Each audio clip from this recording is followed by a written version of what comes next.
name is Emily Carter, and I used to think life followed a simple pattern. You grow up, you work hard, you find someone to love, and you build a life together.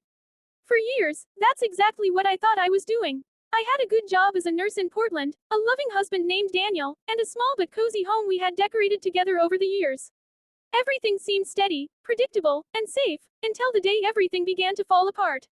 It started with silence, the kind of silence that grows in a home where love used to live. Daniel had become distant. He spent long hours at work, and when he was home, he barely spoke. I tried asking what was wrong, but his answers were short, guarded. I told myself he was just stressed, but deep down, I knew something was shifting. The laughter that used to fill our evenings was gone, replaced by awkward small talk and heavy pauses. I remember the night clearly, the night I made my first difficult decision. It was raining, and I was sitting on our couch with a cup of tea that had gone cold.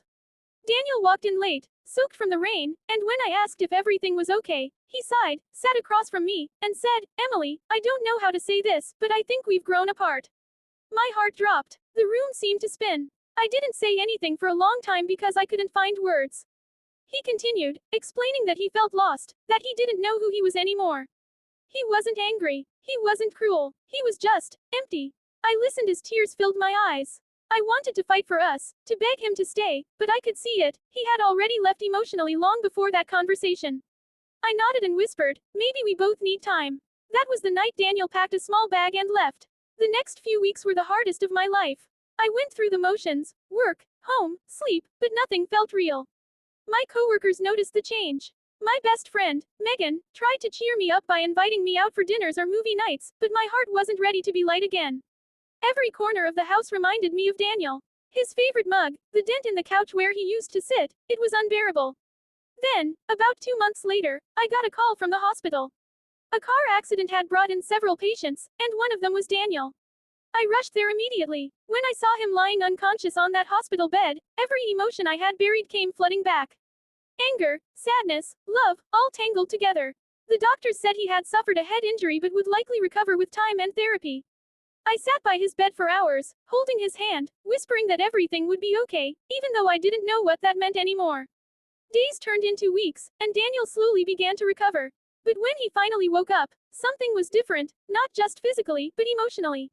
He looked at me with confusion, as if trying to remember where I fit in his life. The accident had affected his memory slightly, and the distance that once existed between us now felt like an unbridgeable canyon.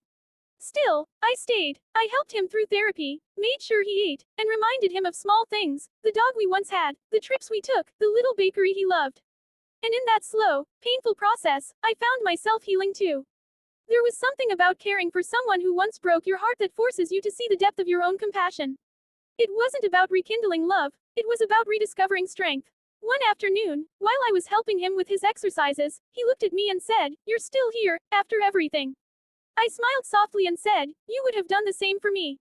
But life has a way of testing us even after we think we've passed our trials. One morning, Daniel's sister called me aside and told me that before the accident, he had planned to move to another city, alone. Hearing that broke me again, but I didn't cry this time. Instead, I made another difficult decision. I sat by his bed that evening and told him, "When you're strong enough, you should go. Find what you were looking for. I'll be okay." He was quiet for a long time before whispering, "Emily, I don't deserve your kindness." I smiled through my tears. Maybe not, but I deserve peace. When Daniel eventually left for Seattle to continue his recovery and start over, I didn't stop him. Watching him go was painful, but it was also freeing. For the first time in years, I wasn't holding on to something that no longer fit in my life. I began focusing on myself, taking long walks, painting again, even volunteering at the community center. It was there I met James, a retired firefighter who taught first aid classes. He had a calmness about him, a quiet confidence that came from surviving his own battles. We became friends. He never asked about my past, and I never asked about his.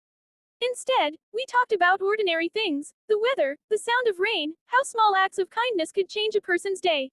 Over time, I noticed how comfortable I felt around him. It wasn't the thrilling rush of new love, it was peace.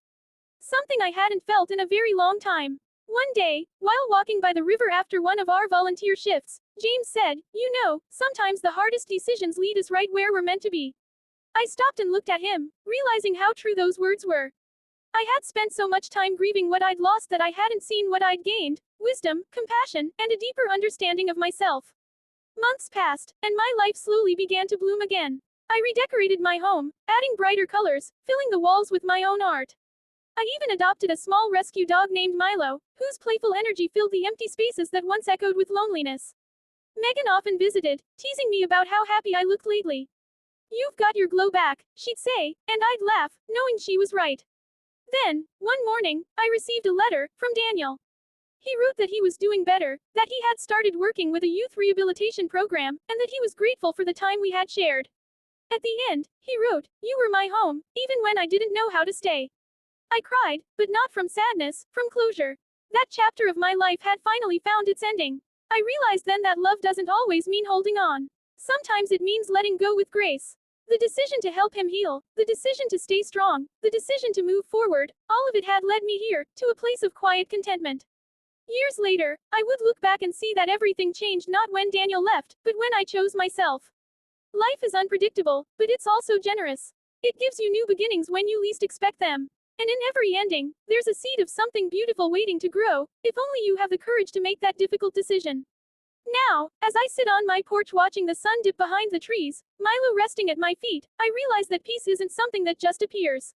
It's something you choose, again and again. I chose peace. I chose forgiveness. And because of that, everything changed.